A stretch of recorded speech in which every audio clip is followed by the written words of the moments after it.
Or should I do the roll call now or after you officially start it? Well, hang on. You can do the roll call now. Let's elect a chairperson for tonight and proceed. Okay. Mr. Bongiovanni? Here. Mr. Duncan? Here. Mr. Gaffney? Hmm. Mrs. Crock? Mr. Lejo? Here. Mr. Rayhill? Here. Mr. Ray? Mr. Riley? Here. Mr. Toppin? Here. Councilman Schindler? Here. Mayor Francis? Mike, I you're know he's muted. here. He's muted. Mike. I see him. I love technology. Yes, I'm here. And Mr. Gilbert is not. Here. Okay, everyone here. We'll open the meeting to public by stating the Meeting Act statement. This meeting is held in accordance with the Open Public Meeting Act 10:4-6. Annual notice having been forwarded to the New Jersey Herald and the New Jersey Sunday Herald and posted on the bulletin board maintained in the municipal building for public announcement. Could everyone please stand and have a moment of silent reflection, and then join me in a pledge of allegiance in a second.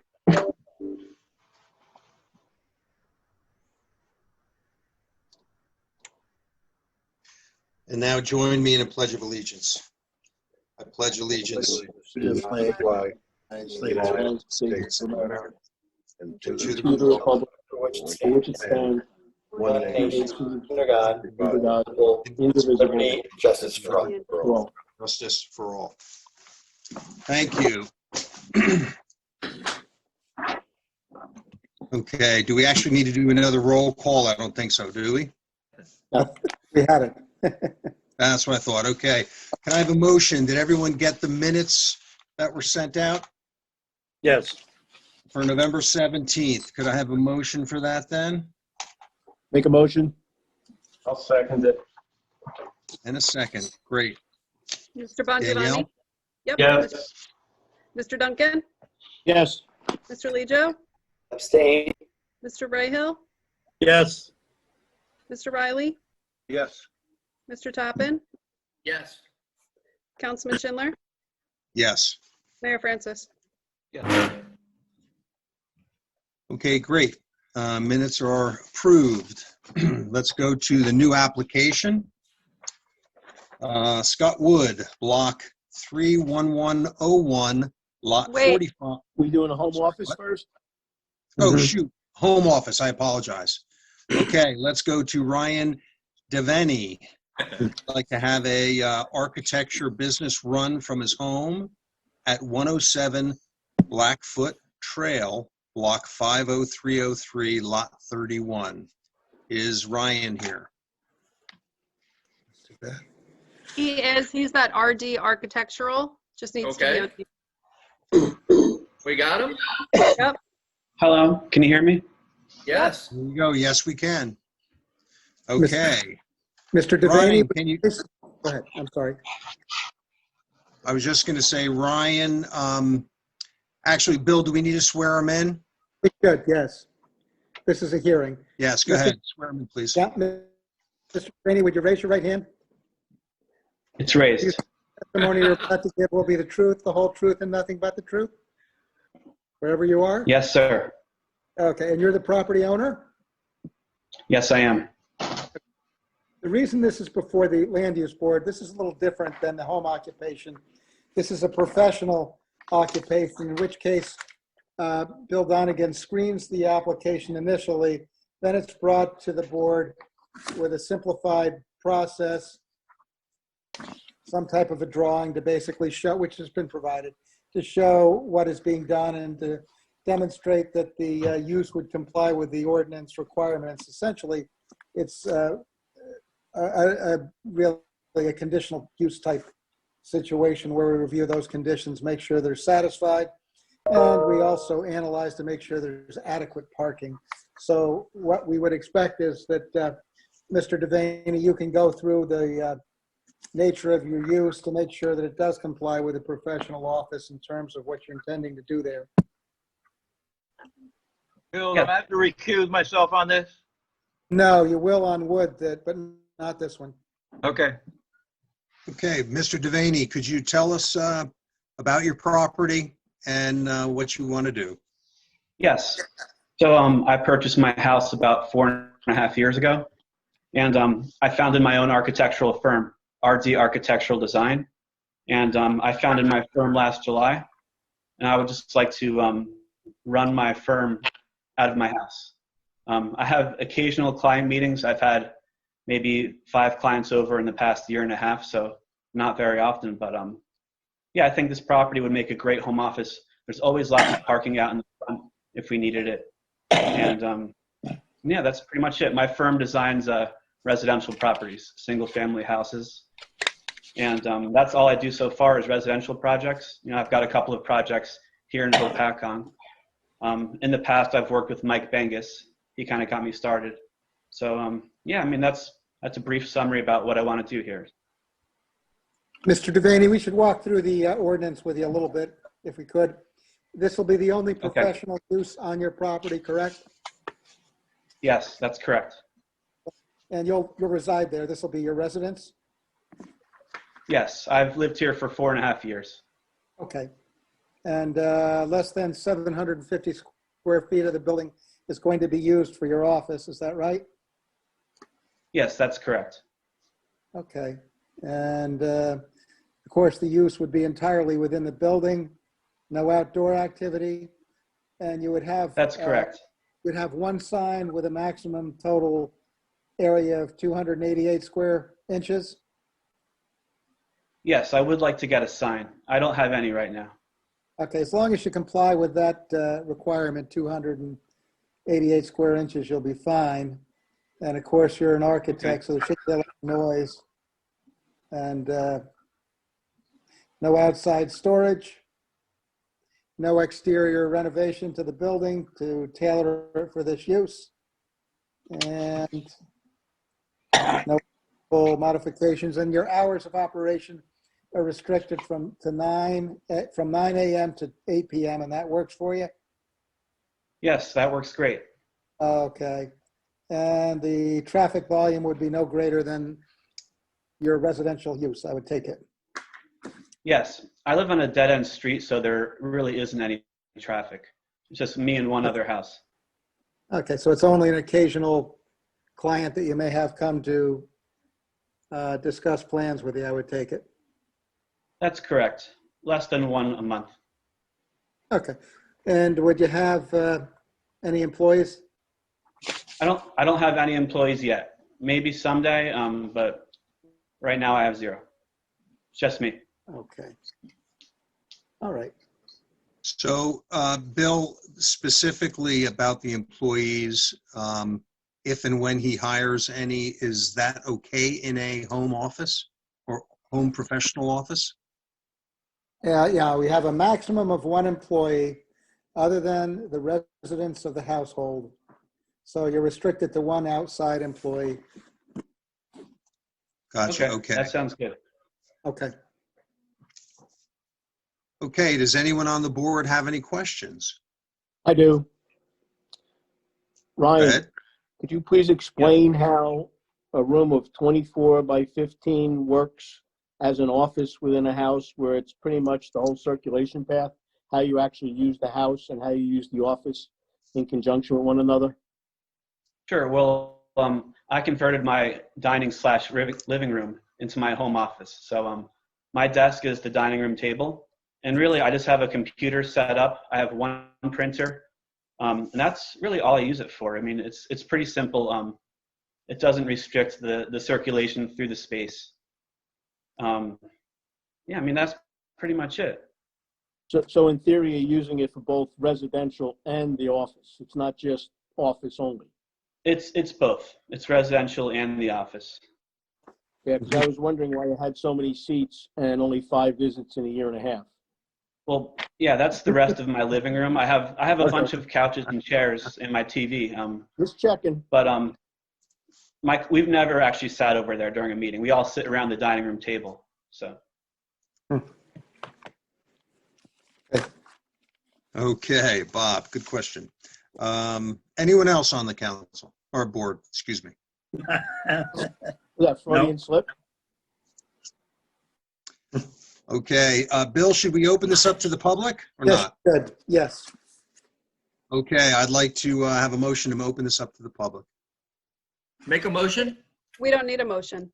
Oh, We don't, take it okay, back. I'd like to just open it up. Take it back. Ron, can There you go. Yeah. If anyone in the public would like to ask questions or say something, please raise your hand. Ron will no, actually, yeah. Ron, are you running the meeting or no? Absolutely. I Danielle? got your back, Rich. Okay, good.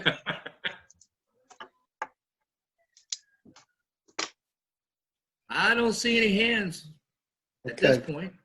Yeah, I don't either. Okay. So, Then it calls for a motion to approve the home occupation as proposed, or the professional occupation, or professional use as proposed, rather. I'll make a motion. I second. okay, we have a first and a second. Danielle, you want to call roll? Yep. Mr. Bongiovanni, Yes. Mr. Duncan, Yes. Mr. Leggio, Yes. Mr. Rayhill. Did we lose him? For a moment, we did. Okay. Mr. Riley, Yes. Mr. Toppin, Yes. Councilman Schindler, Yes. Mayor Francis. Yes. Okay. Looks like you have your approval. And I guess, Bill, is there any waiting for this or he just keeps going? I mean, there's no building permit, We right? can keep going, we could waive the resolution. We can have a motion to waive the resolution. Are you operating now? Are you working now? I take it you Yes, brought. I am working now. Okay. Okay, so why don't you Is there any request, place for the sign, just to give him that approval for the sign?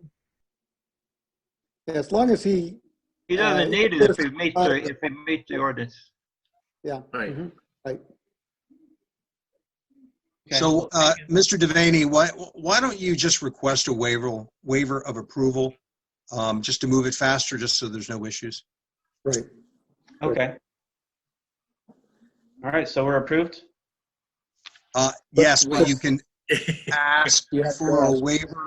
Oh. Yes, so I'll ask for the waiver. Very good. Can I have a motion to accept the waiver Motion.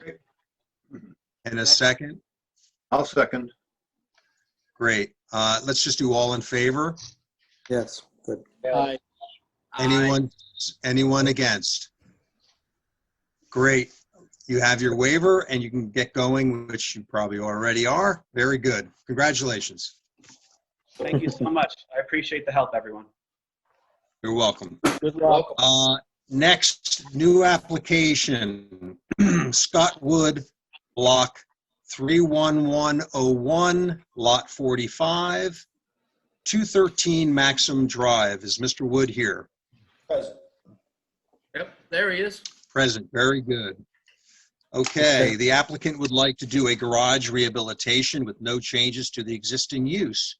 Variances being requested are 242-38D7 height, 242-62B expansion of a structure in which a non-conforming use exists. Any variances required by the Land Use Board. Pre-existing non-conforming 242-38D1 lot size, 242-38D2 lot width, 242-38D4 front yard setback, 242-18A structure with 50 foot of from the lake, 242-28C1 retaining wall setback. Okay, Bill, do you want to swear Mr. Wood Yes. in? Mr. Wood, would you please raise your right hand? You swear the testimony you're about to give will be the truth, the whole truth, and nothing but the truth? I do. And Mr. Wood, you're the property owner? Correct. Okay. And So Mr. I'm Wood, going to recuse on this one. yes, that's correct. Only the class 4 members should participate in this hearing. It is a use variance. So, Uh, Bill, do Mhm. you want to then take this because I'm going to recuse myself Yeah. also? Yes, okay, I'll take it. Okay. Very good. Now, Mr. The property received a variance approval back in August of 2010 from the former zoning board, which authorized certain modifications to the home. The property's improved with a boathouse, your residential house, and the garage with an apartment or two in. Is that correct? Correct. It's a single apartment on the third floor. One apartment. Okay, and it's a one-bedroom apartment on the third floor, right? One bedroom. I believe it's two. Yeah, it's a two-bedroom apartment, which is in the project description from McDonald. All right. And for how long have you owned the property? I bought it from my mom less than a year ago. My great-grandfather bought it in about 1913. In the 1930s? Okay. Yeah, 1913. And then my grandparents lived here, and my mom moved here, and then I bought it from her. And so you've been familiar with the property your entire life, I take it? That is correct. And how far back can you remember when there was a residential use of the garage? I mean, it's only been used for private use forever. I mean, my mom was up there this summer for most of the summer. We use it strictly as a guest house. It's never rented out, never will be rented out. It's strictly going to be for guests coming and going, etc. And for how long has the apartment been in the garage? Since the garage was built, which I believe was in the 50s. Okay. How old are you? I am 40. Okay. All right. And it is taxed as having this second residential structure? I believe so, yes. The reason this is important, we didn't discuss in the 2010 hearing the use of the garage. It just never came up, I believe. I don't know that it was intended not to discuss it, or I think maybe it was just the focus was on the house and the work that was going to be done on the house. So Yeah, there was no work ever done in the garage at that point, no. Yeah. The reason I was asking you that is really what we should do is to establish the pre-existing non-conforming use, and then you have a proposed expansion of that use, it appears. Well, no, yeah. I don't mean adding a bedroom or other rooms. It's really, your open deck or porch or whatever you might want to call it, I suppose. Yeah, correct. Just a covered deck, correct. Okay. Could you tell the board what you propose to do? As far as the deck or the entire project? The project. So pretty much just update the building to match the house and the boathouse, which have both been done through the last 15 to 20 years. Siding, windows, roof, et cetera, to match the house, and just insulate the building, climate control it. There's heat and an AC now, but the units are older. There's hot water in there now. Everything exists. Just really bringing it up to modern times, so to speak. And how about the exterior, the construction, the open porches, or really just to let people, when they're staying up there, have a lake view, because they will have one. There's no real access outside up there right now, and we'd like people just to have that kind of view. It's why people come here to stay and see the lake. the four corners of the structure stay the same? Is that right? Say that to me again. You're not expanding the footprint of the garage building itself? No, not at all. The only expansion will be the height, just because currently the walls, as the hip roof comes down, they're only about 5 foot. So we're going to bring those up to 8, and we kept the pitches low on the roof to keep the height to a minimum, and then to bring the deck off the lake side of the building, not the street side. The other 3 sides are staying identical. I see. And that deck would not be fully enclosed? No, just a roof, no walls. Roof and railing. Okay. All right. So the board has to consider the proofs in regard to the historic use of this. It's been indicated that the building was constructed in the 1950s and always had some type of an apartment, although it's not rented, it's used as a guest house, but it does represent a second living quarters on the same property.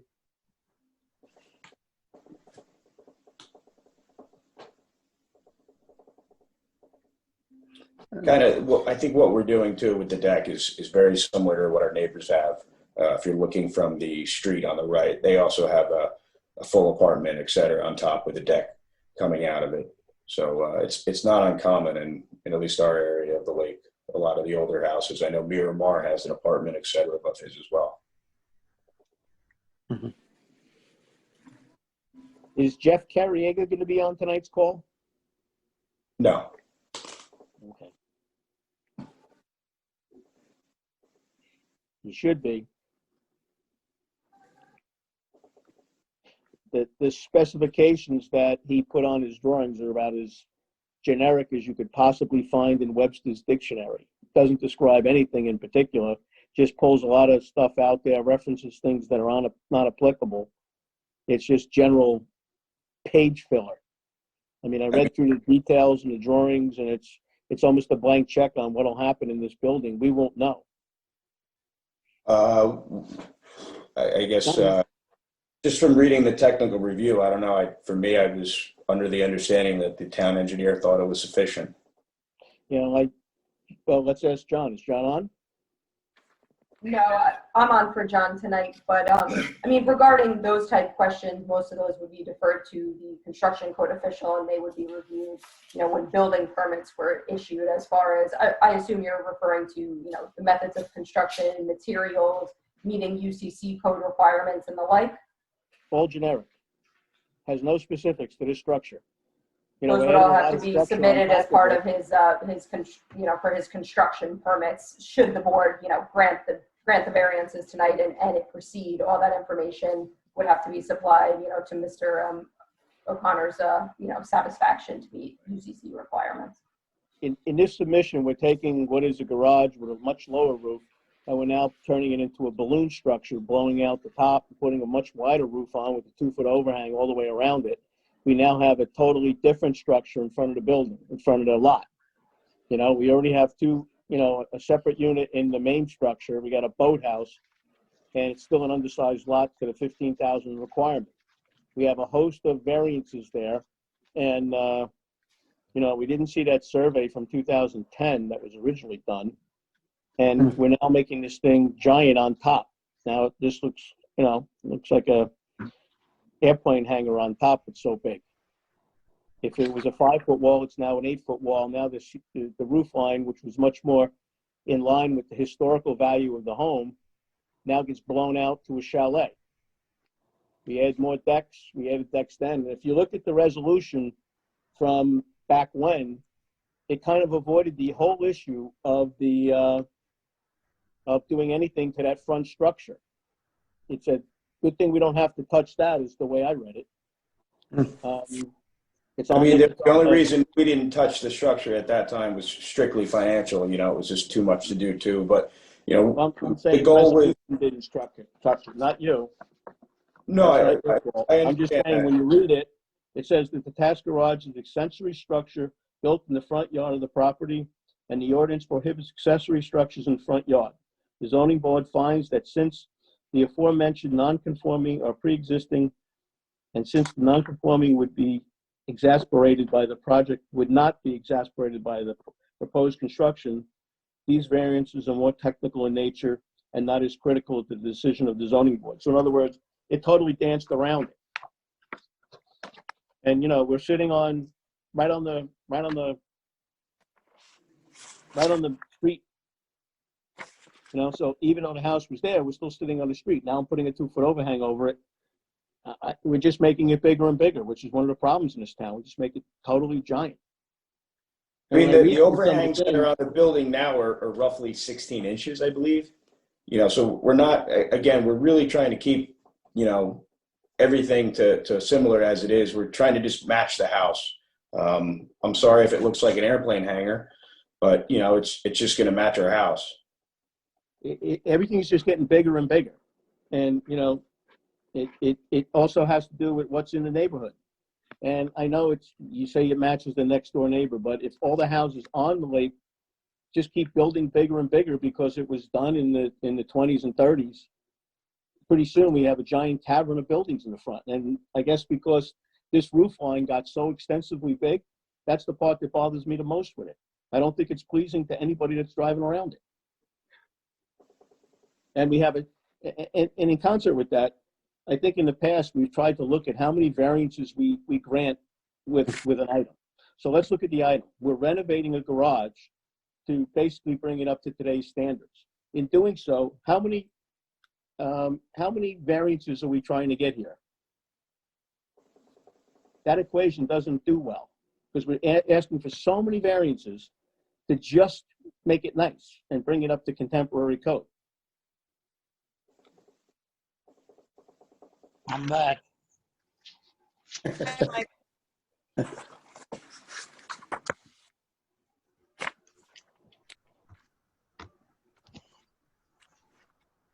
First of all, just to make clear, it's been a residence with above the garage. It's not just a garage. It's a pre-existing structure that had a residence above the garage. So it's not, you can't refer to it as a garage. You have to refer to it as what it has been since 1950 when it was put in. So it's more than a garage. It's a garage with a residence above, and that residence has been used for the family, for visitors. That's what it is. It's not just a garage. And he's only asking for 2 variances. It's not a multitude, it's 2. The way I read it. Yeah, it's the expansion of the non-conforming use, should we determine that there is a non-conforming use. Yeah. And Then there's the height. we've got the height issue.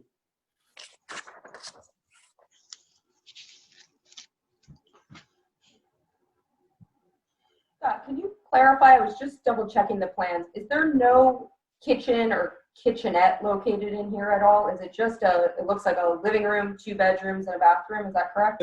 There is a kitchenette in the living room. There is, It's not okay. big. Yeah, and it will be going back in there.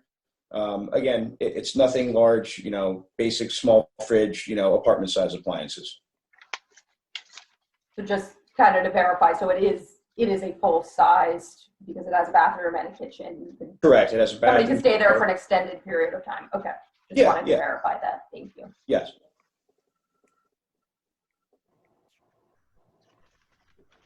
Just quickly, is that the same floor plan that's been there before? Correct. Yes. So you're not changing any of the internal wall structure or anything? The walls and everything will be coming down. The intention is to rebuild it in kind inside. It just works best with the stairway and the way the building is now, and the shape of it. So the intention is to keep it the same, which the living room, the idea is that you be able to walk out that living room onto that deck, around that stairwell. There should be enough room to put a slider there and have that view and breeze, etc. Bathroom would be in the same location, etc. Everything. What is presently in the garage in the basement? Well, the building itself is 3 stories. So there is the car garage that you pull into. That's a steel floor supported by I-beams. Underneath it is a workshop and storage, which will stay the same. And the 3rd floor is the apartment. Any bathrooms in the basement? No. Only one in the building, which is in the apartment.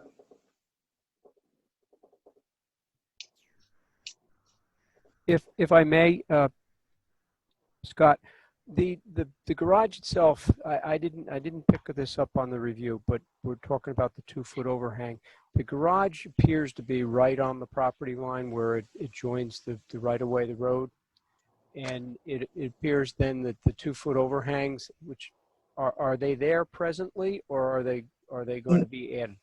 No, they are not there presently. I think right now we're looking at about 16 inches. And from the one thing on the technical review, it does say to clarify the right of way, which according to the plan now, it looks like we're 0.4% into the right of way. So I'd love to have those overhangs just for looks, because again, it would match the house. If I needed to on that side of the building and maintain existing so we don't go over the 0.4, I'd be happy to do that. Thank you. I think earlier you stated the existing overhangs are 16 inches and you're going to 24, so an increase of 8 inches. Again, don't quote me on the 16. That's what I believe it is. But yeah, we're looking to go to the 24. I would love to have the 24. I just like the overhangs. I wanted to get some lighting in it to make the building look nice with the sheeted shakes and stuff. And I just like it more for looks more than anything.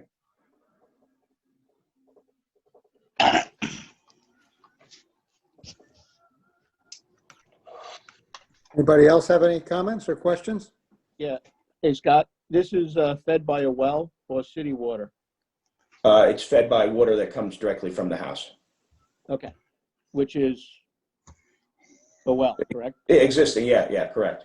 Okay. Because like that's why Jeff's things are so generic that it says city water on it. Hmm. There's So no city water in. No, I get that. I mean, there's no city water anywhere in the area. I know. That's why I'm saying it's so generic. It's a blank check. That's why I have objection to it. That's my only reason, Scott. Yeah, no. Like I said, whatever we got to do to, if there's issues with the plans that anybody has, I'm happy to do whatever I can to make everybody feel comfortable. Yeah, I wish Jeff would not play architect and he would stick with civil engineering because he dabbles in the wrong genre.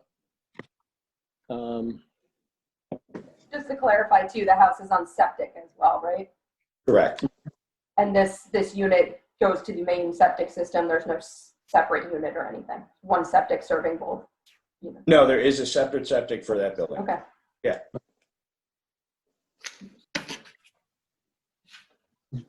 So we're only going for 2 variances here. Is that true? Well, the first thing we should do is determine whether there's been an establishment of the pre-existing non-conforming use of the garage for a 2-bedroom apartment. And, if that is so determined, and it does require 5 affirmative votes to make that determination, then you'd proceed to the variance for expansion of that use by the proposed construction and building height. Because when I look at the land use application under sections of ordinances which are being requested, that's where I made my comment and statement from. There's quite a few. So, Bill, can you clarify how many variances we're going for here? Yeah, there's a lot of existing non-conformity. No, not you, Bill. Sorry, Bill. Bill Donegan. I'm sorry. Oh, I'm sorry. We have height and the expansion of the non-conform, or the structure which houses a non-conforming use, and any variances required by the board. Those are the ones that were triggered, are triggered by that I figured. The overhangs technically are, we don't figure our setbacks from the overhangs. So the basic foundation walls are the same, so that wouldn't trigger any further front yard setback variance. And in the rear, let me just check our sides. Side yards we're 14 and 17, so we're fine because we need 10, and so we're good on side. So yeah, I believe those are the only 2 variances. So Bill, Mr. Haggerty, Yes. all we need to do at this point, we need to set a benchmark, right, to approve the pre-existing conditions as being the current conditions, correct? Correct. And you need a vote to do that now, get that behind us, and then get into the variances. So the order of business would be we'd open, if the board is done making comments and having questions, then we'd open to the public, and then we'd proceed to the. Okay. So any member of the public wish to address the application? I have one. Hi, Mara Modes. I just have a point of clarification that I would like. Is this going to be a rental property? No, at no time. Okay, so it won't be under the rental restrictions. Okay, thank you. Okay, now your name is? Mara Modes, M-O-D-E-S. I didn't understand. Okay, thank you. Okay, Got it. Okay. Anybody else? Mr. Haggerty, I don't see anybody else. Okay, then we bring it back to the board, and the board, again, first order of business as indicated, is whether the applicant has established a pre-existing non-conforming use, residential use of the garage building, I'm going to call it garage building, with a 2-bedroom apartment on the upper floor. I make that recommendation. I make that motion. I'll second. Mr. Bongiovanni, Yes. Mr. Duncan, Defer to the end? Mr. Legio, Yeah. Mr. Rahal, No. Mr. Riley, Yes. Mr. Toppin, Yes. Mr. Duncan. No. Okay. You needed 5 affirmative votes to establish that. You may want to ask that the hearing be continued to allow you to produce additional proofs. Those additional proofs could be tax records, could be testimony. Obviously, you're 40 years old, so you don't go back into the 50s yourself. Some other witness to come in and talk about that there has been this historic use made and that it has been continuous. Because right now you've got 4 yes votes and 2 no votes, and a use variance actually requires 5 yes votes, no matter how many board members there are participating. So I'd recommend you consider that option. Otherwise, it's just a straight out denial. I guess I don't yeah, that's no problem to do that. I don't understand what am I trying to prove?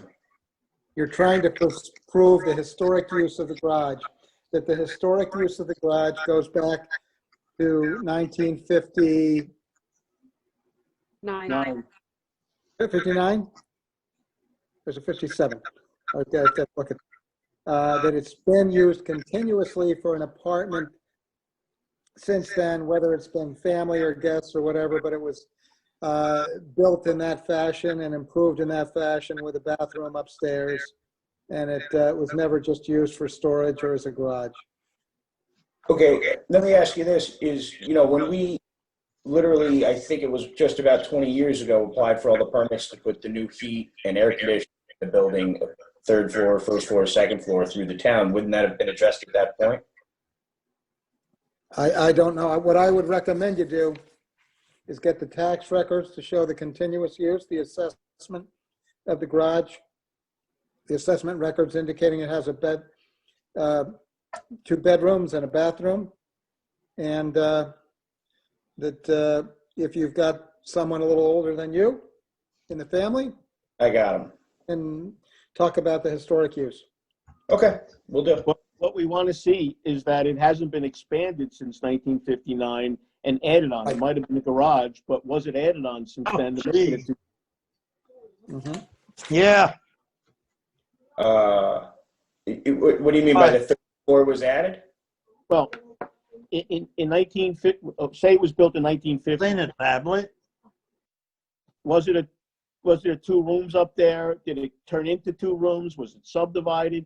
What has it been this since before the ordinance? That's what we're looking for. Sure. That's what I'm unsure about. That's right. Understood. If you're so inclined, what you would do right now is ask the board to carry the application to the next meeting without further notice to give you an opportunity to produce additional proofs. Okay, could I ask the board to do that, to continue the meeting? Before you go there, I got a question. Back in 2010, the board approved a non-conforming use. Why do we have to go all the way back to 1950? If we already approved it in 2010, why can't we just go back to 2010 when the board approved it? You can question how the board approved it in 2010. They blew right past it, but they approved it, the non-conforming use, in 2010. Why do we have to go back to 2050?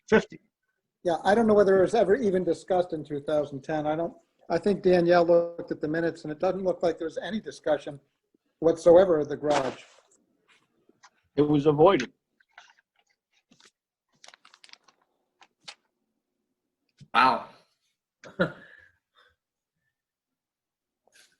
Don't forget, the planning board was separate back then, Ron.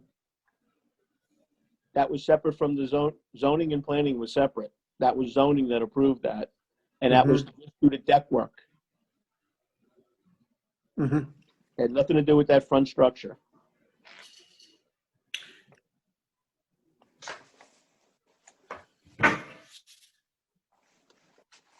So the applicant has asked that the hearing be carried, and that would be to the December meeting, I would take it. Danielle, is that right? You're muted, Danielle. You got. Sorry. Yeah. I lost internet at home, so I had to log in from my phone. If the application is As carried, long as we can, if we carry it without notice, he's fine, then I can get him onto the December 15th meeting. okay. Would that be something you would want, the December 15th? Would that give you enough time to bring in your witness? Yeah, I mean, my mother is 74 years old. It was there when she was a child, so I guess that would be sufficient. Can I ask a question? If there's been no construction documents, no permits, any of that, can he show that as well? I mean, if there's nothing that's been done to this house since 2010 that was originally approved by the planning board or the zoning board, can he bring that as well? Now, the tax assessment records in Hopatcong are pretty good. I can tell you, I work in other towns. I do believe that I do believe that on the tax records that it does show that it's an existing apartment with non-rental use, etc. Again, don't quote me on that, but I do believe, I just know that the permits were pulled to put the heat in the building, so I know it was inspected and viewed and looked at, and that was a long, long time ago. Yeah, and there should be tax assessment records showing a bathroom up there going back a significant time period, because you do have good records in Hopatcong in that regard. Okay. Okay. Yep. Thank you, sir. The request that the hearing of this application be continued to the December 15th meeting rather of the board without further notice, right? Yep. Okay. Thank you very much. Okay, and the board would that be a motion by a board member to carry it to that date? I'll make a motion. Okay. I need a second. Okay. Second. Mr. Bongiovanni? Yes. Mr. Duncan? Yes. Mr. Lejo? Yes. Mr. Rahal? We lose him again? Mr. Riley? Yes. Mr. Tappan? Yes. Okay. Okay. Very good. Then you'll appear at our next meeting and bring your additional proofs with you. If you've got Danielle, proofs, provide those to the board ahead of time if you would. I'm sorry, sir. The last thing you said? Danielle, I've written proofs such as tax assessment records. Provide those to Danielle as quickly as you can get those. Okay? Okay, what about any home personal pictures, stuff like that? Sufficient? You can do that, yeah. If you've got a picture, especially here, and you can date that picture, that would be great. Yeah, we'll do our best. Thank you. Scott, pull those permits of 20 years ago when you put all that other stuff in up there. Right. Of course. Yeah. Danielle, Yes, Mike. I'm back on. I would have been a yes. Okay. Okay. I got you. Thanks. Doesn't that give us 5? Well, that's a Has yes to carry the motion to the next meeting. Good try. Good try, Scott. Good try. Nice try. Oh, that's 5 to me, guys. Thank you very much. Have a good All night. right. Bye-bye. Very good, Scott. Okay, I guess I'm back on. Can I have, Bill, can I have the zoning officer's report? Do you have one? No, we're good this week, month. We're good. Okay. Does anyone have any discussions? And there are no resolutions.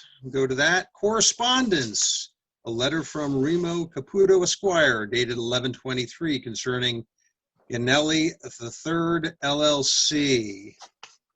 I don't know that this really needs any great formal action by the board.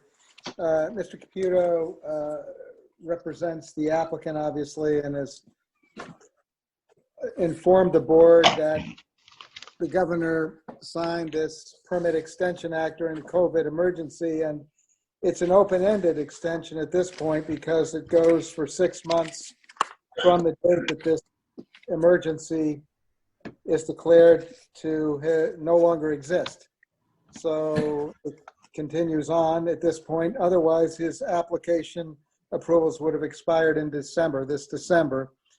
So he's really telling us what the law says, and we can document that in fact, the extension of the approval is in effect right now because of the Permit Extension Act. And I wrote a letter, frankly, agreeing with his position, so it's fine, but I don't know that we need a formal resolution on this at all. Okay, so Danielle, just so document in the minutes that we accepted his letter. Okay. Okay, and then Bill Donegan, you'd have that in your file. I'm not sure I do right now, but I will. But you will, yeah. Okay. Danielle will get it to you. Okay, bills. Can we have someone move the bill list? Pay the bill. Second. Danielle? Mr. Bongiovanni? Yes. Mr. Duncan? Yes. Mr. Lejo? Yes. Mr. Rahill? Yes. Mr. Riley? Yes. Mr. Chapin? Yes. Councilman Schindler? Yes. Mayor Francis? Yes. Okay, bills approved. At this time, I would like to open the meeting to the public. So if anyone in the public would like to make a comment, raise your hand and Ron will let you in.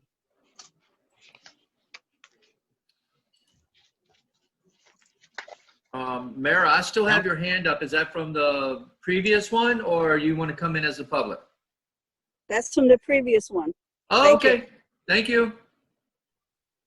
Outside of that, Okay, Mr. so. Schindler, I don't see any. No, there is one. Where? Ryan Smith, would you like to unmute yourself? That's under new business, it should be, I think. Oh, do you want to do new business on that? Okay, let's then hold off. Well, he's Well, it doesn't technically matter. in the public. But Ryan, why don't you speak now because you're in the public section. Yeah, I'm not entirely sure because I'm no longer on this board. If I'm Yes. supposed to be speaking during your new and old business. I suspect that because I am no longer on the board, I should be speaking in the public comment period. Yes. I want to Yes, thank please. everybody for being here tonight. It's certainly a thankless job being on the land use board, knowing from personal experience, and from being on both sides of the table. We I miss understand you. where you're coming from. Okay. I would love to come back, but then Rich or Mike would have to step down, and I know that's not wise. They are a contributing members of the board and certainly do a phenomenal job, giving up both their Tuesdays and Wednesday nights. So what I'm going to do is I'm going to get down to business. I'm standing before you as councilman. We have a new stormwater control ordinance that was, I believe, reviewed by your board in July. Sam, I had a conversation with John Rushke this morning concerning this ordinance, and he explained to me there were some changes in this new ordinance, which is basically been put before us because of the new stormwater regulations that are come down from the state. 7:8 and JAC 7:8, the stormwater management regulations, have been revised as of March of this year, set to take effect in March 2021. As such, the NJDEP and the stormwater regulations have given us a new sample model municipal ordinance. Our current ordinance is based on the last iteration, which was from 2016. You guys, I think, reviewed this in July before it was given to us. Now, at the council level, we're supposed to approve this. I have some issues with some of the wording involved here. I'm going to go down to just the minutia of what's going on in this ordinance. There's a definition in here for impervious surface that is new. And it was revised by John Rushke to match the Highlands ordinance. Everybody here on this board has experienced the plethora of different definitions of impervious surface. It is regulated at the NJDEP level. It is regulated at the Highlands Council level. It is regulated in all 537 municipalities differently. There are different definitions for every reviewer that you're going to ever see in land use in the state of New Jersey. What we have here is we have a change from the current ordinance, which matches the municipal sample ordinance. And that definition, which currently is in our code and is recommended as part of the sample ordinance, is a surface that has been covered with a layer of material so that it is highly resistant to infiltration by water. That's the definition we have been using. That's the definition that the state recommends. And that is not what is in this ordinance. This ordinance reads, impervious surface means any structure, surface, or improvement that reduces or prevents absorption of stormwater into land, including porous paving, paver blocks, gravel, crushed stone, decks, patios, elevated structures, and other similar structures, surfaces, or improvements. To be considered an impervious surface, the structure, surface, or improvement must have the effect of reducing or preventing stormwater absorption. That's a mouthful. The part of this that concerns me runs counter to what I recall from my time on this board and what Mike has always been a proponent of, is we reduce our runoff in this town a lot of the times by removing our impervious coverage and replacing it with things like porous paving, gravel driveways. We have never counted decks. We counted the surface under the deck. If it was impervious underneath the deck, then we would count it as an impervious surface. Changing this definition is going to fundamentally change the way your board operates and how it sees impervious coverage. And I don't think that was what you intended to do when you gave us this ordinance. I think my suggestion would be is to perhaps modify this ordinance before we pass it. I'm not sure you have the ability to do that before we meet to vote on this tomorrow night, but I can honestly tell you at this stage of the game, if I were to vote on this tomorrow night, I would vote no in its current situation. While we're on to the minutiae of this, there's two things in here that have always concerned me about our ordinance, and they are in here from last time, and they are also not part of the municipal sample recommended ordinance.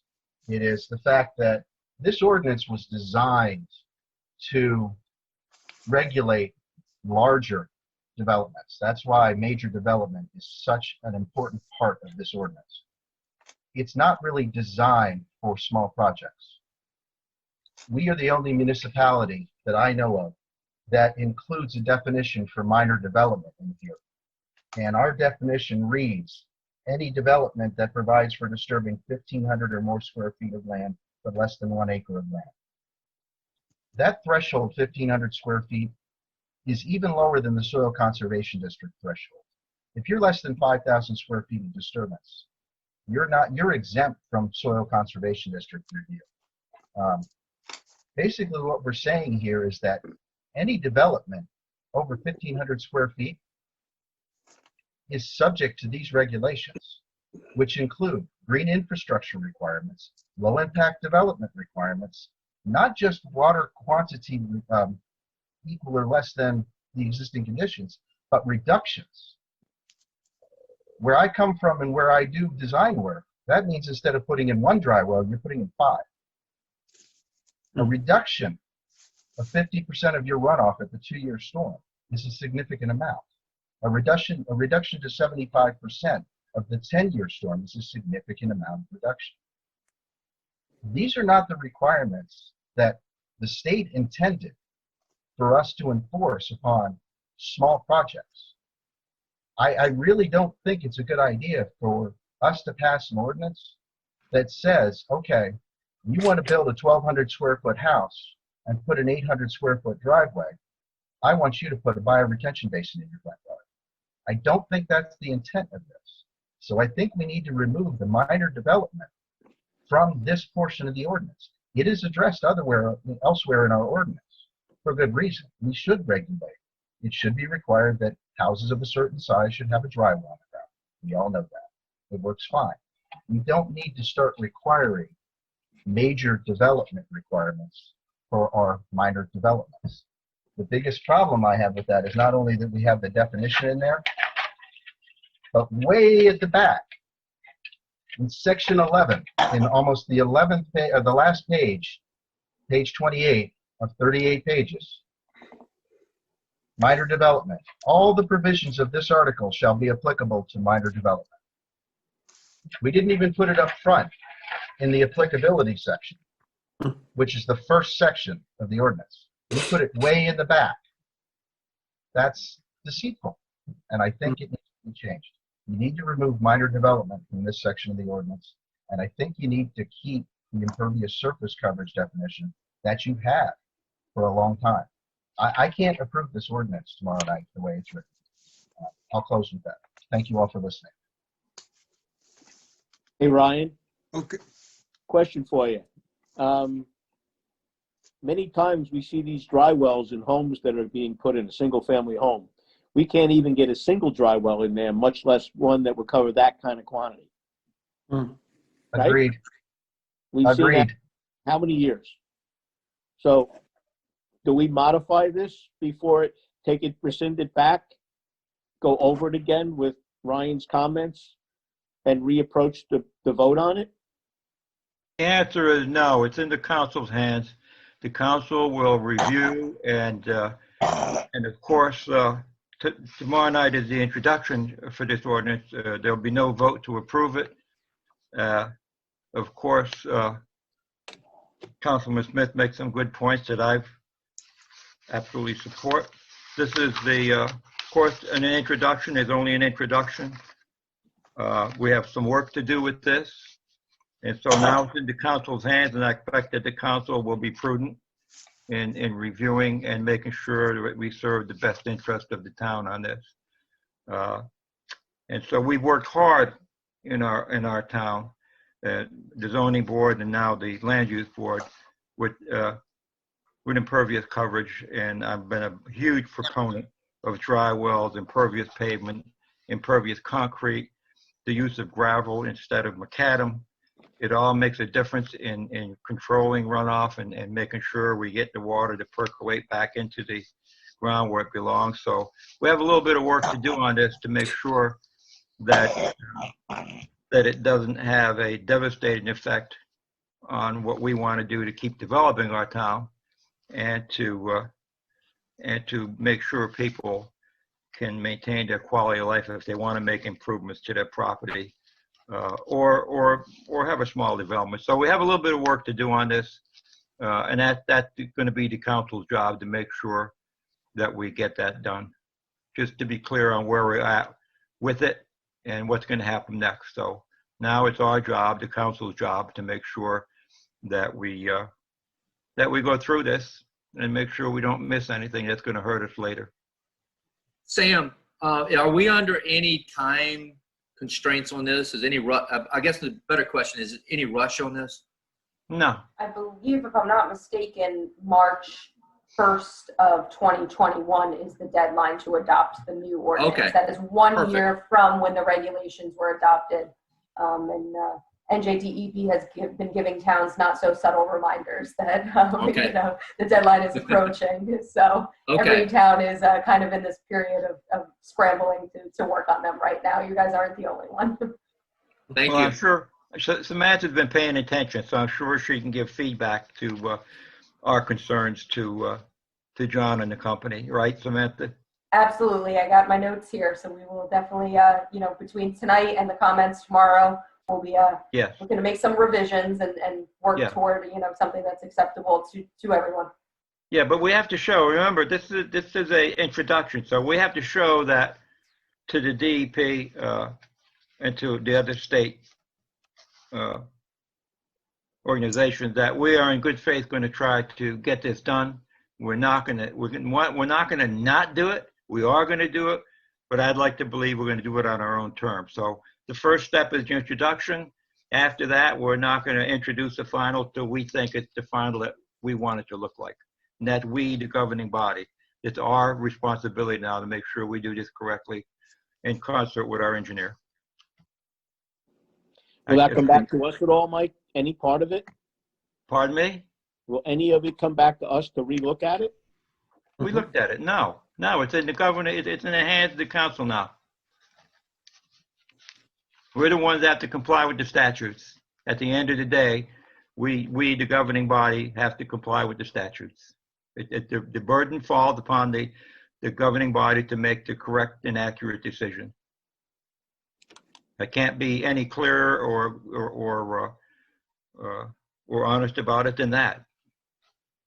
Right. So Bob, we had our chance back earlier in the year if we wanted to make any comments or anything, and that's passed. Now it's in the governing body's hands. And I think that we hear Ryan's comments loud and clear. I think we'll hear our engineer's comments and anyone else in the public that want to make comments at our meeting coming up.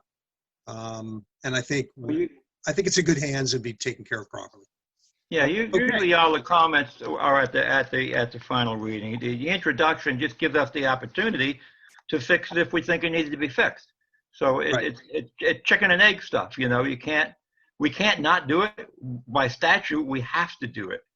So this is our opportunity now to make sure that we do it right. Introducing it, then we're going to have some conversations about it, some work sessions about it, and then hopefully the final product that we introduce is going to be in the best interest of Hopatcong. Okay, I know we've bounced things back and forth between council and land use a few times in the history. That's why I was asking. Yeah. Okay. All right. Anyone else in the public? If not, I'd like to bring it back. Motion to bring it back. Have a second. Can I have a second motion? You're muted, Danielle. Oh, we don't. I guess we don't need that. You don't need it. Oh, you don't need it. That's fine. Okay. Wrong Now meeting. Okay, let's go to any old business. I got some old business. All right, Mike, you're up. Area in need of redevelopment. We are on the agenda with the Highlands Council this week for a $32,000 grant to continue our area in need of redevelopment on the 607 corridor. That will allow us to present a plan. And so the Land Use Board has some pretty serious work to do once we get underway with it. We'll get the grant to do this study. And then our engineering firm has a lot of work to do to present to us what we want it to look like. It'll be the same model as River Styx. I would suggest that we continue looking at form-based code, but we will have a plan as soon as we get the funding for it. And it's significant. So I think it's important for us to pay attention to that. Very good. All right, Mike. Does anyone else have any other old business? Yeah, I'd like to move to new business. Anyone have any new business? I do. Yeah, I do. Two. Go ahead, Ron. I do. Councilman Young would like to bring to the board's attention the projects that have been going on in the borough, specifically the police training site and the looked at it proposed dog walking site. So I'd like to turn it over to Councilman Young for that. Well, thank you, Ron. First of all, good evening, everyone. I hope everyone's Thanksgiving went well. Let's do the dog park first. Okay. Council approved back in October, I'm not sure which meeting. We're looking to take a slice of Jefferson Field in the in the left field, outfield area 50 feet wide, and basically run a fence from Jefferson Trail, the fence on Jefferson Trail side to the fence on Coolidge Trail side. And that will be using the existing fence on the back. That will be the large dog park area. And then the other area, if you were on Jefferson Trail facing that, the other area where the old handball court used to be, we want to pull up the macadam and make that a small dog park. We've had several residents, inquire about a dog park and the possibility of us building one. We looked at a number of sites.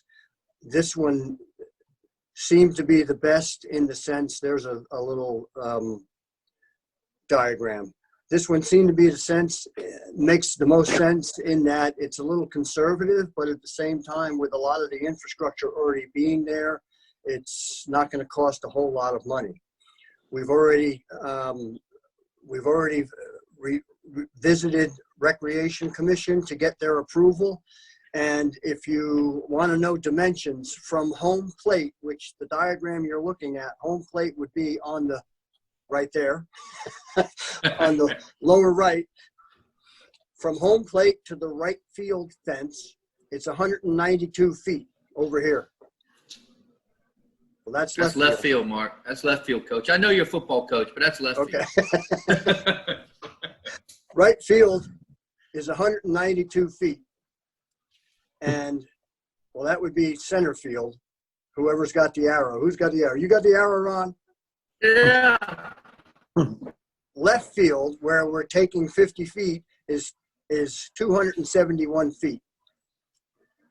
So 271 minus 50 brings us down to 221 feet, which is still more than right field and still well big enough field for what it's used for. Currently, the only thing that programs that use Jefferson Field are the minors from Little League and the girls softball program from Little League as well. So that 50 feet, if you're familiar with Jefferson Trail Field, it's a large field in center field and left field area. So that 50 feet is not going to be missed. That's what we're looking to do. We've gotten an estimate on the fencing. It was a little more than we anticipated. We've kind of been whittling it down, trying to get it to an acceptable level. We also approached Open Space Committee. Open Space Committee agreed to help fund it to the amount currently of $15,000. So we're trying to get a dog park where people can bring their dog and get them off the leash at as little, if not no cost to the taxpayer. So how high is what that? we're looking to do. How high is that fence going to be? I believe it's 8 feet. Yeah. There's a standard outfield fence. Not to be negative, just a question. Is there any chance that somebody could hit a home run on a hard ball into the dog park? That little leaguer should be in the major leagues then. Pardon me? I said the little leaguer that hits it that far should be in the major leagues. But didn't they have men's leagues that are to use that field? I mean, what's the regulation size of a field? That's what I thought it was. Just curious. We compared it to the field at Williamsport, Little League home in Williamsport, Pennsylvania. Their field, which they also do the Little League World Series at sometimes, their field is 226 feet in all fields. We'll be 221 in left field, and we're not touching right field, which, as I said, is currently 192. We don't have, like I said, any men's leagues that use that. Not in about 30 years. John, this is Justin Legio. I just like to say that 6 years ago, when Sylvia Patillo asked me to join the Land Use Board, she had inquired about some ideas that I may have for the town being a younger resident. And I had told her one of them would be a dog park at Jefferson Field. So to not really have pursued it really beyond that and to see it come up and go there is very pleasant. I'll be more than happy to give you full credit. I don't want the credit. I don't want the credit. I'm just saying it's great to hear, and I'm glad that that dilapidated section of Jefferson Field is going to get put to good use. To comment on your comment, Justin, Sylvia and I years ago talked about dog park and looked at a few locations, and Jefferson Field at that time never came up. You know, so it's dog park has been batted around for a long time. That end of the park has always been dilapidated since that handball court came down. We took the actual handball wall, if you will. I'm going to say, I'm not sure, 10, 15 years ago, we took that down. I know, and I used it every other day. So thanks a lot, John. Squeeze one, just squeeze another. You were alone most of the time. I had a great time. It was a great workout. Yes, Wish we had one in another location. So at any rate, that's what we're looking to do. Very good, John. And what's your second thing, John? Well, I kind of wanted to do an update on the police training facility. If you were on land use at the time, I think it was December 2017, when the council approved developing the site that we chose.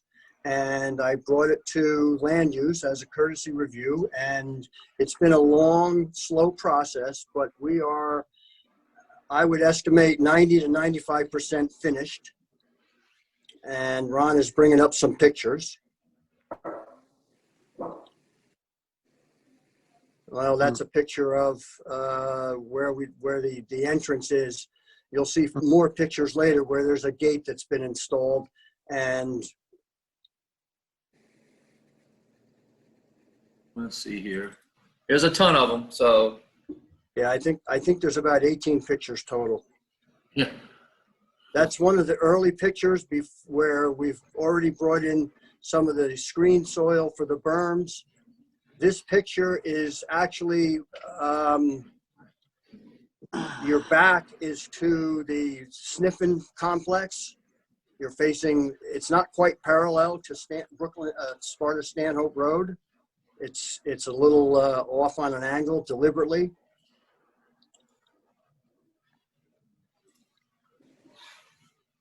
Let's see here.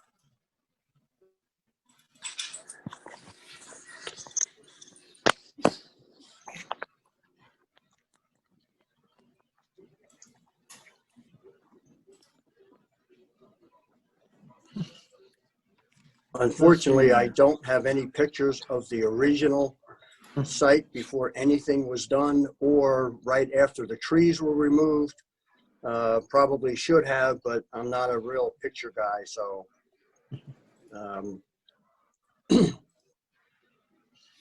What are you bringing up next? I'm trying. I'm getting through them. There's a lot of them here. Oh, no.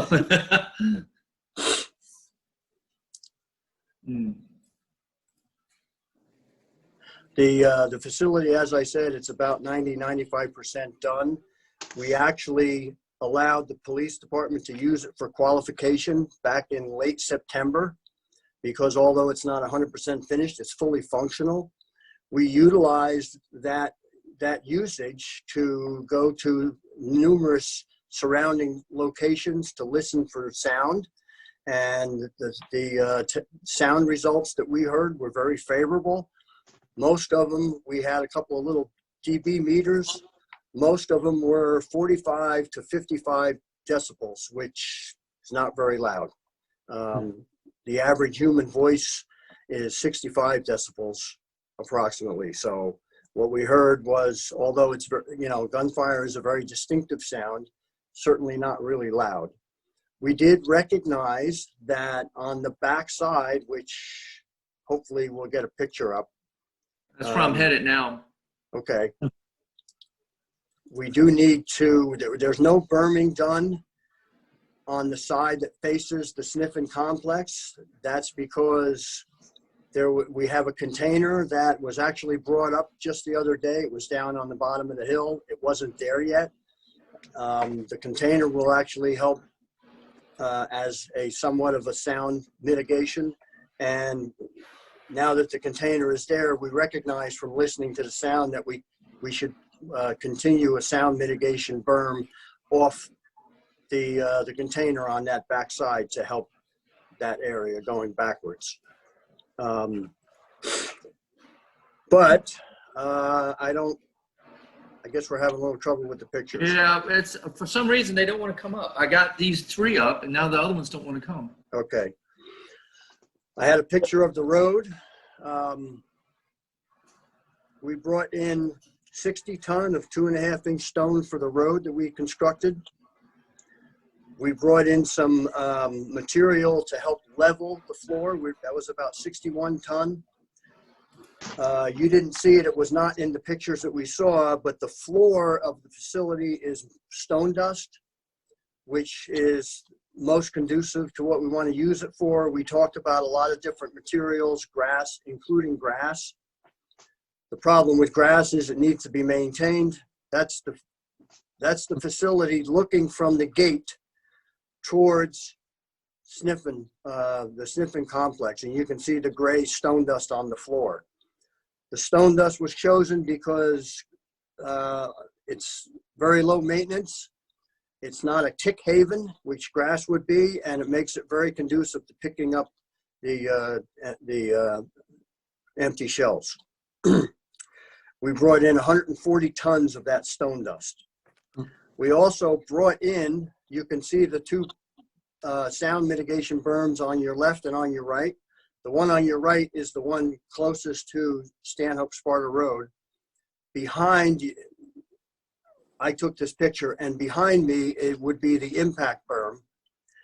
We brought in a total of unscreened material, 7,560 tons of material to build those 3 berms, and then screened material, which we gave each sound mitigation berm a dressing of screen material, and the whole front of the impact berm is out of screened material. We brought in 3,320 tons of screen material for a total of 10,880 tons that we trucked in. DPW did all the trucking of the material. And all of that material came from the storage site behind Vets Field, which, as you all know, we were running out of room, and at some point we would have to get rid of a lot of that stuff, probably wind up paying to do it. So we kind of killed 2 birds with 1 stone on that. Hey, John. So, yes. Quick question. In 2017, we saw a design that John Rushke proposed, and that was a range, I believe, of 25 yards. Is this, in fact, 25 yards? It looks much bigger. Are we the range in compliance that with what we saw? No, the design was originally for, what we were looking for is a 100-yard range.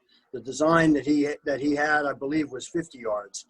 The gray stone dust goes to 50 yards. There's another 15 yards behind it, which can be utilized, but we didn't put stone dust down there.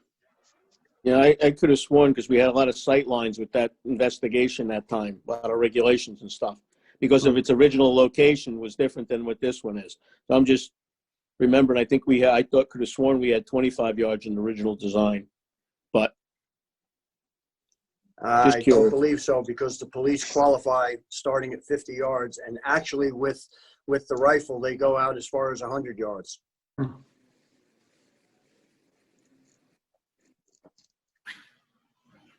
it sounds a little light on the decibels too, but I guess it's your call. Well, I was there. I measured them. I mean, in between firing or during firing? During Just firing. saying. I've been at many ranges, John, and I can honestly say it's a very clear sound. It's Yes. not about decibels. It's about. We didn't take decibel readings at the range. We took decibel readings from different locations surrounding the range. Okay. I know. I'm very well informed about what a range sounds like. that's not where the decibels were taken. For example, one of the locations we went to was right down the road at next to Oscar, the dog rescue place. We were actually listening from the front parking lot of Lakeside Construction. And when a car went by or a truck went by, you couldn't hear the gunfire. We could only measure the decibels of the gunfire when there was no traffic. So you are correct as far as at the range, the decibels would be much higher.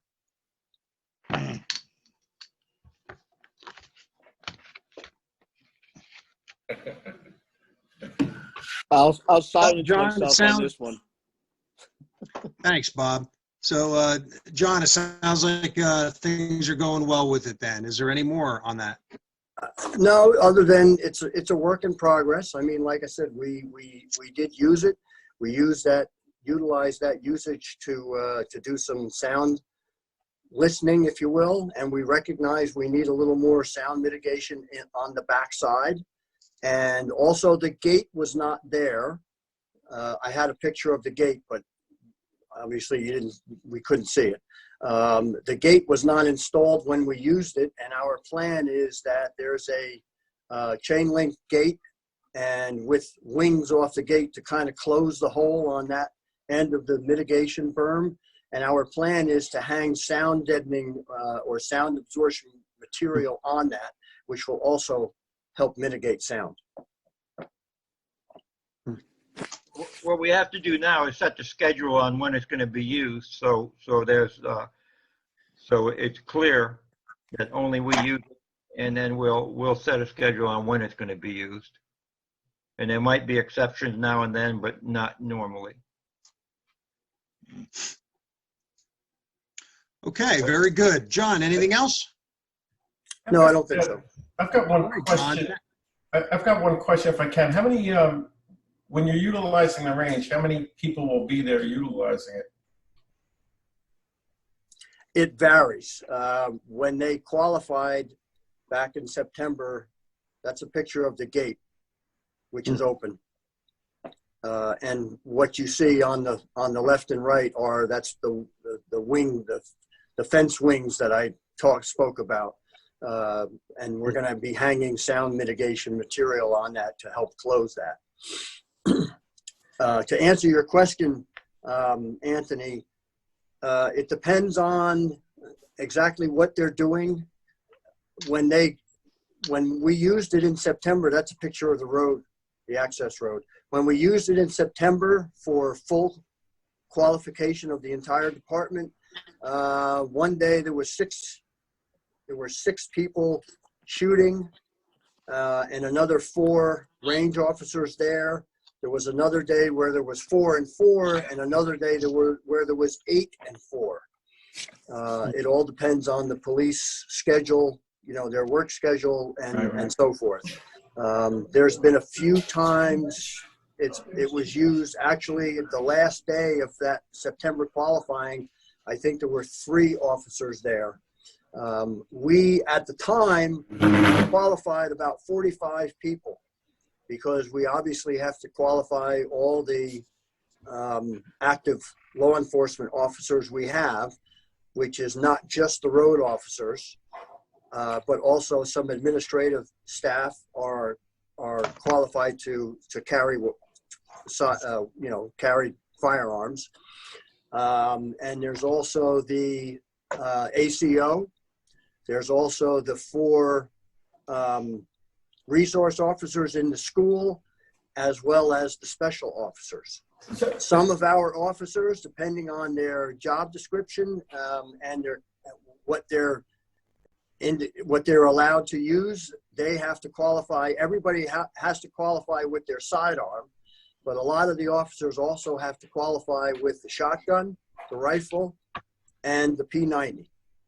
Well, how many times a year did you say that potentially this was going to be used? For the qualifications, they have to qualify 4 times a year. Okay. So the only reason I bring it up is parking.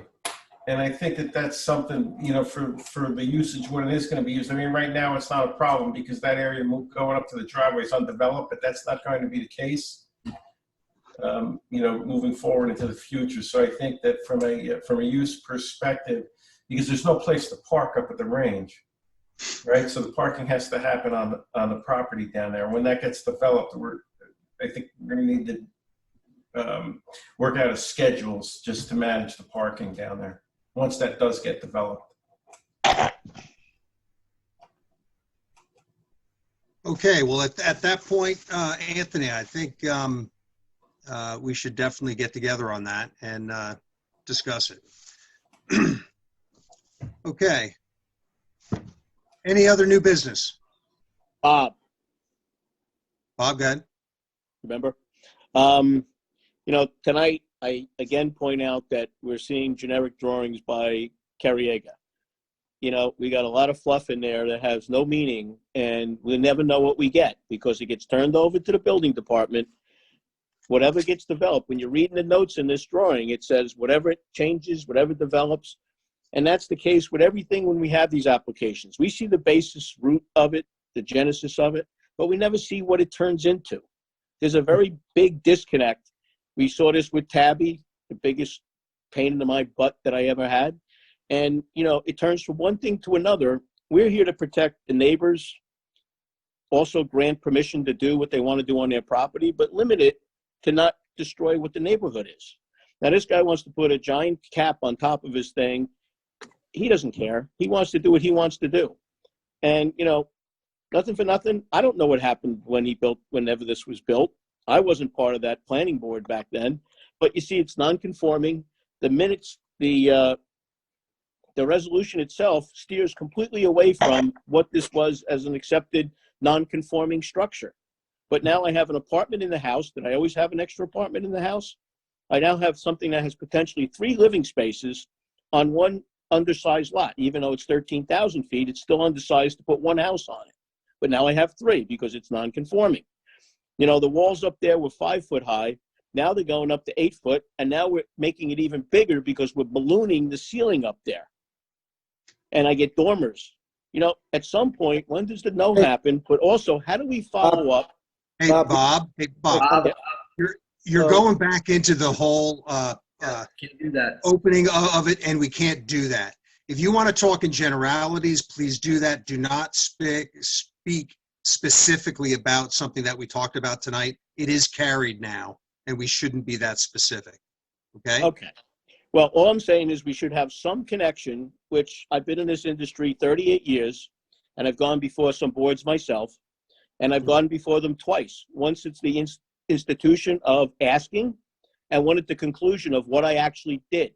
We don't have to go to that level, but we should have some ties to what actually gets approved by the building department, what actually gets built, how it expands when it gets built. We never know what happens to these processes.